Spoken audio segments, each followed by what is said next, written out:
That ain't land, Parker. That's God's garbage dump.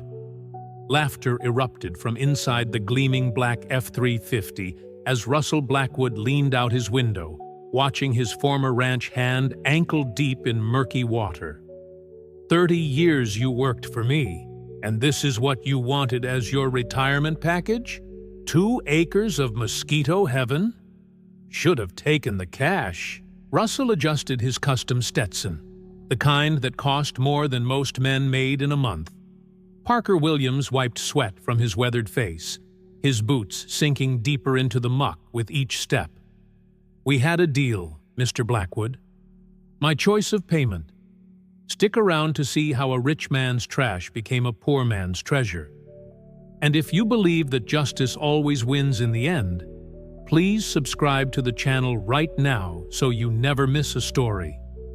The deal had been simple enough. After 3 decades of backbreaking work on the Blackwood Ranch, Parker had earned his retirement payment. Russell had offered $10,000, a pittance compared to what Parker deserved, but enough to shut him up. Or so Russell thought.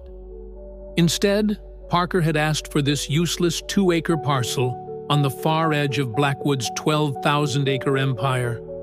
A swampy, stinking mess that flooded every spring and baked into cracked mud every summer. Land so worthless that Russell hadn't even bothered to fence it. You know what your problem is, Parker? Russell called out, engine idling. You're sentimental. Always were. Remember that broken-down mare I was going to put down last year? The one you begged to save? Parker said nothing, just kept surveying the boggy land. Cost me $300 in vet bills before she finally gave up the ghost anyway. That's you all over, throwing good money after bad. Russell shook his head. Well, enjoy your swamp. I signed the papers this morning. It's all yours. As Russell's truck disappeared in a cloud of dust, Parker stood alone in the desolate quiet. The late afternoon sun beat down on his neck as mosquitoes buzzed around his ears. At 62, his body ached from decades of mending fences, herding cattle, and surviving Wyoming winters. To anyone passing by, the sight would have been pitiful. An old ranch hand standing in a worthless bog, clutching papers to a property nobody wanted. But Parker knew something Russell didn't. My daddy used to say, sometimes what looks like mud is just gold waiting to be found. Parker muttered to himself, remembering his father's words from 40 years ago. Back in town, at the Rusty Nail Diner, Russell was already sharing the joke with his business associates. So I says to him, Parker, you can have any 10 acres on my property except the homestead and the good grazing land. And you know what this fool picks? That swampy mess down by Cottonwood Creek? Russell's laughter boomed through the diner. Couldn't believe my luck. Been trying to offload that useless patch for years. Frank Miller, the local bank manager, chuckled along. What's he gonna do with it? Start a mosquito farm? Who cares? His problem now.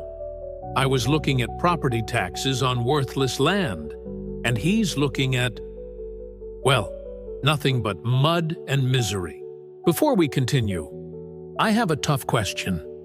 Do you think there's honor in working land everyone else has abandoned? Type yes or no in the comments below. The next morning, Parker arrived at his new property before sunrise. His old pickup truck was loaded with shovels, picks, drain pipes, and enough supplies to last several days. He'd cashed in most of his savings for this equipment, a fact that would have made Russell laugh even harder.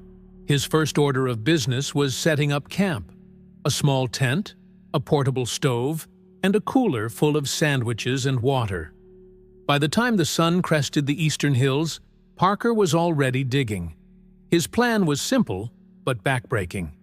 He needed to drain the swamp by digging a network of channels toward the natural slope of the land, allowing the water to flow out rather than pool. It was work that should have been done with machinery, not the hands of a man in his 60s.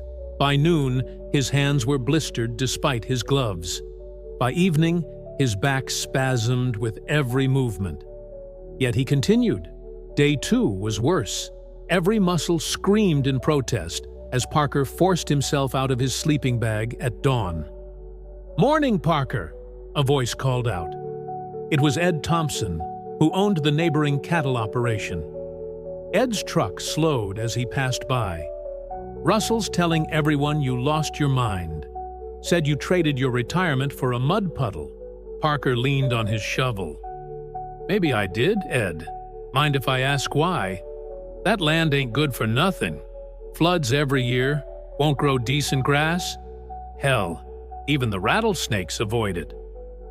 Parker took a long drink from his canteen. "My daddy worked land everyone said was worthless out in Oklahoma. Turned it into something. Figured I might try the same." Ed's expression was a mixture of pity and confusion.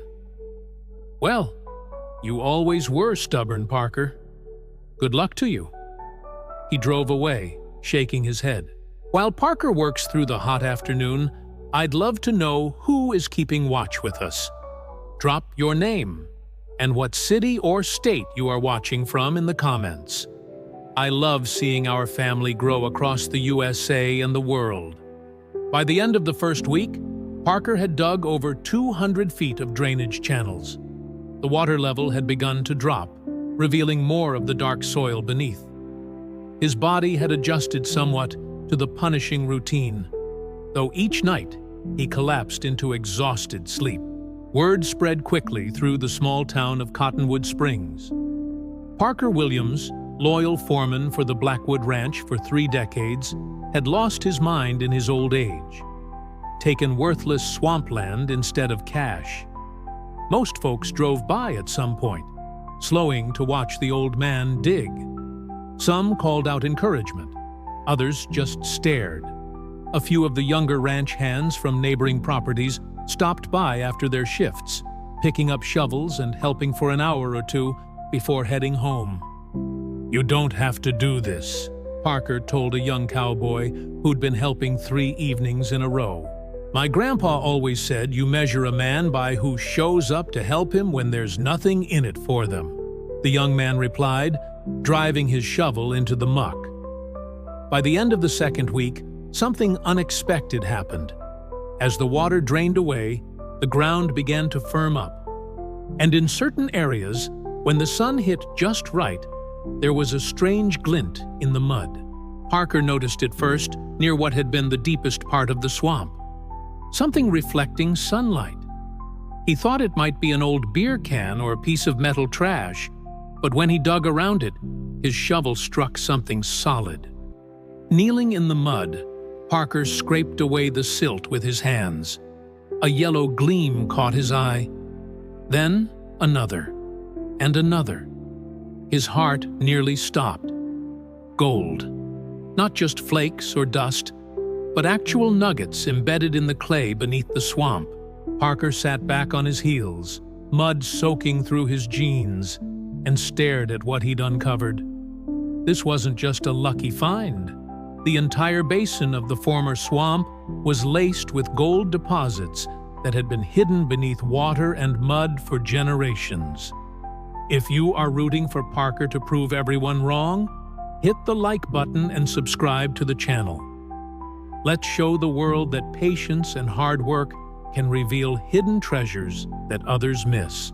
Parker worked through the night, using his flashlight to continue digging.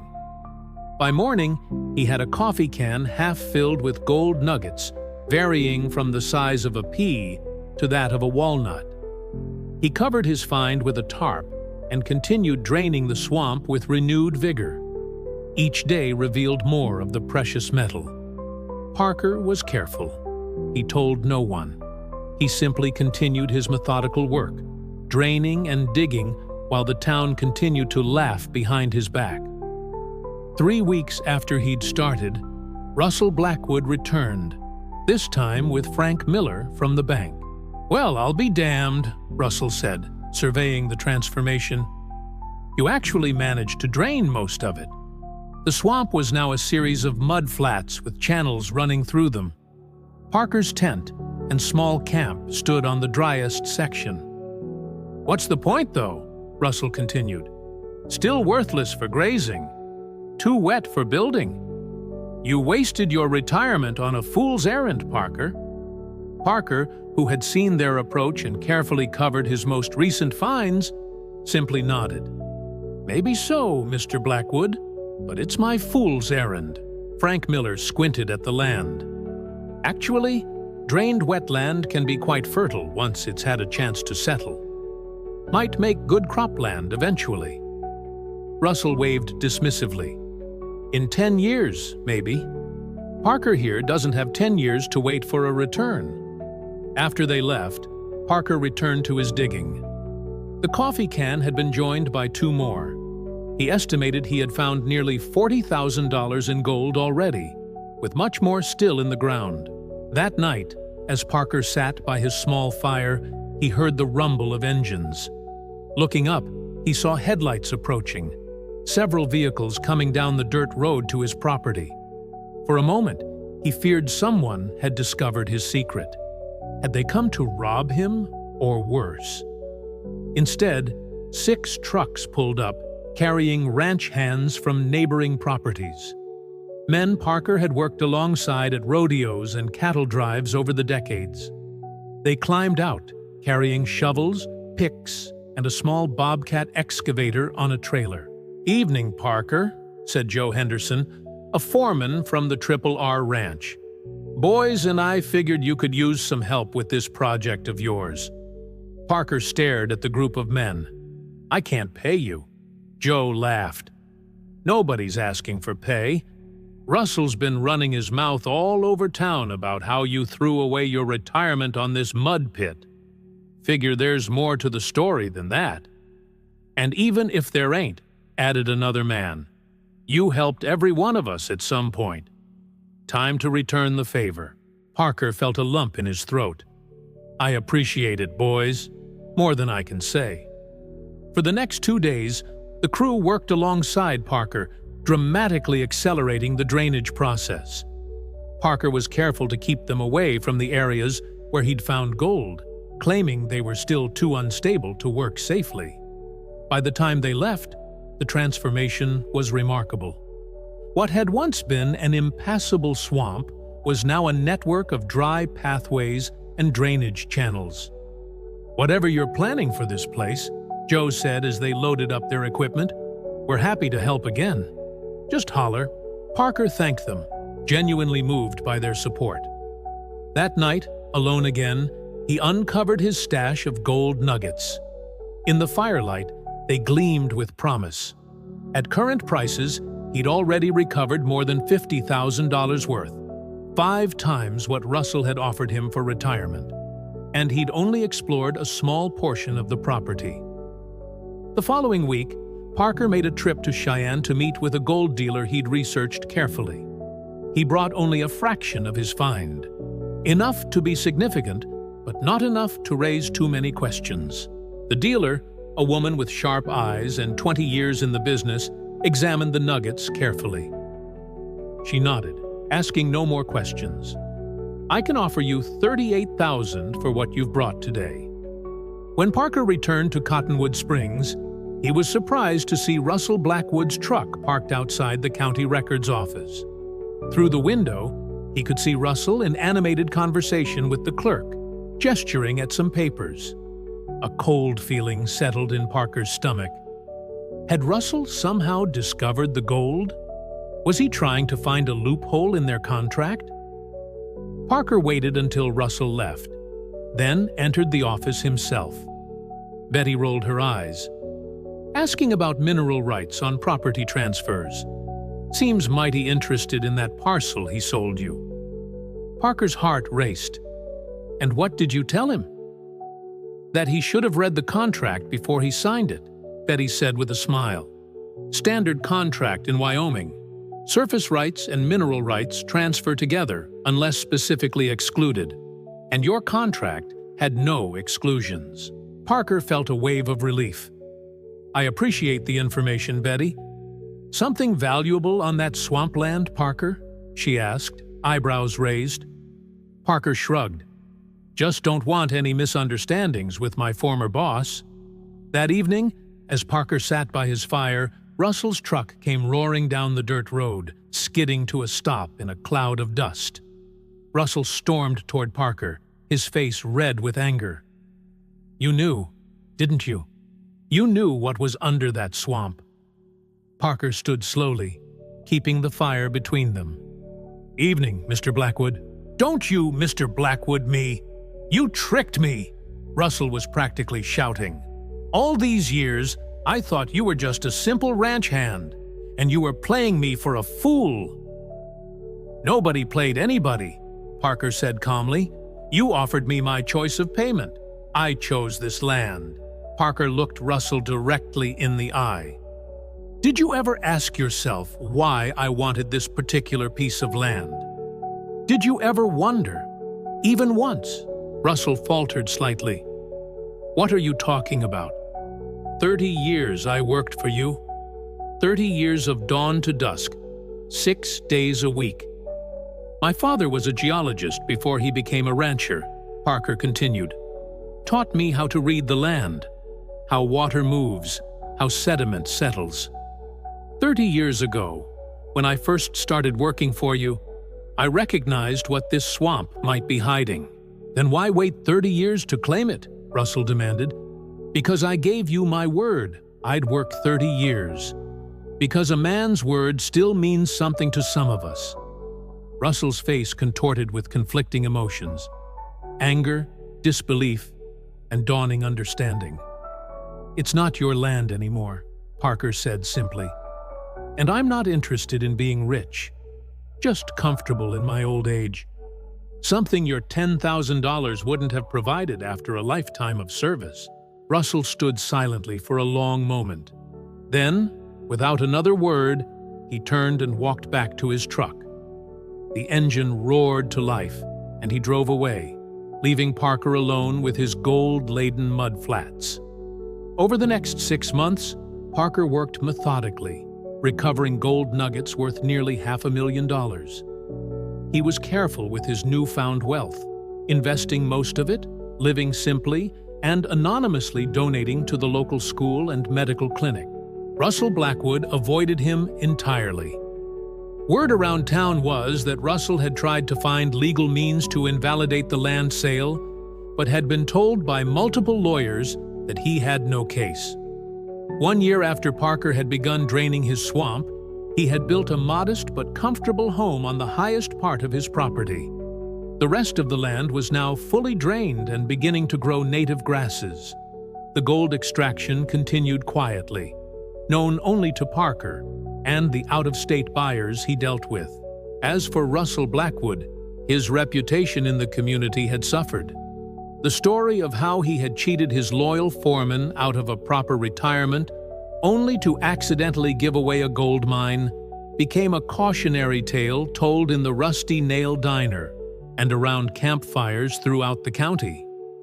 5 years later, Parker's 2 acres had become a productive piece of land with a small but beautiful ranch house. The gold had eventually played out, but not before providing Parker with financial security beyond anything he could have imagined. More importantly, he had earned the respect of everyone in Cottonwood Springs. Young ranch hands sought his advice, neighboring ranchers invited him to their homes for dinner, and even Russell Blackwood eventually swallowed his pride enough to nod in acknowledgement when they passed on the street. True worth isn't found in a bank account, or even in gold nuggets hidden in mud. It's found in patience, hard work, and the wisdom to see value where others see only worthless swamp.